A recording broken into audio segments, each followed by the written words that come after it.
For part 2 of the polarimetry lab, my results were for the alanine solution, I had an observed rotation of 3 degrees.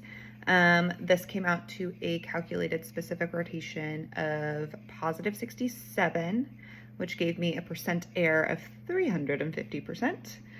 For the dextrose solution, I had an observed rotation of 8 degrees with a calculated specific rotation of positive 84 and a percent error of 53%. And then for the fructose solution, I had an observed rotation of negative 9 degrees, which gave me a calculated specific rotation of negative 88 and a percent error of only 6.4%.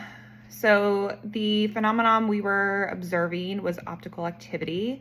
This occurs due to the chiral, or it only occurs in chiral compounds.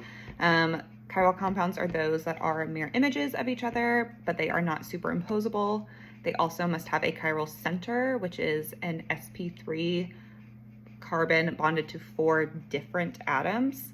This can be observed with a polarimeter.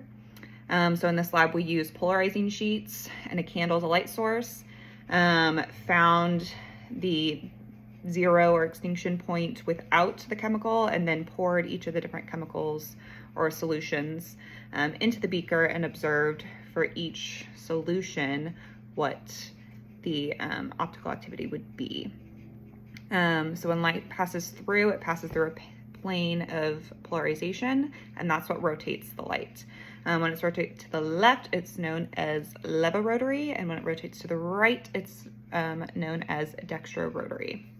The second question, as observed in the lab, why do various compounds alter the results and what causes the differences?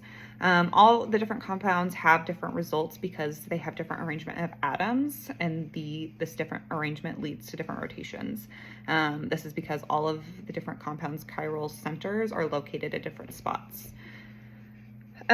We know that all these molecules are optically active because we observed a rotation. If they were optically inactive, we would not observe any rotation. It would be 0 for all of them.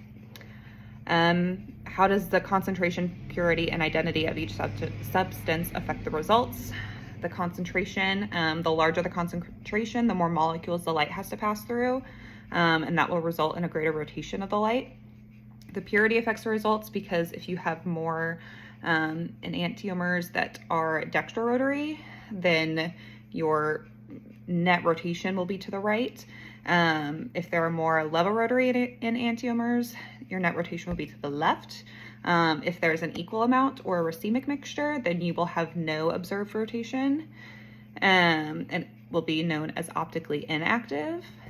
And then the identity of each substance, again, just all the substances have different atoms in different locations and different chiral centers in different locations that'll lead to different rotations of the light.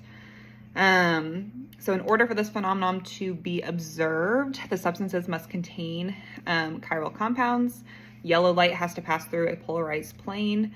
There has to be more of the dextrorotary or levorotary enantiomers. And so again, the compound cannot be a racemic mixture in order for this phenomenon to be observed.